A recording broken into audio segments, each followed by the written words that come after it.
Hello everyone, today I will show you how to change dock position on MacBook Pro. If you find this useful, then please leave a like and subscribe.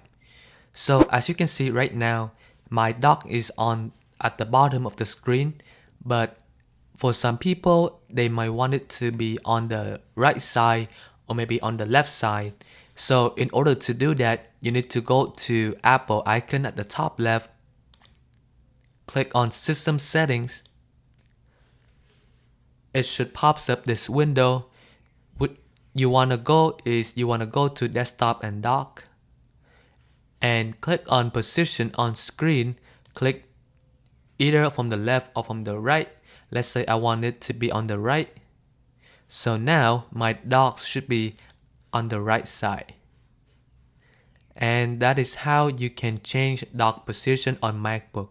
If you find this useful, then please leave a like and subscribe.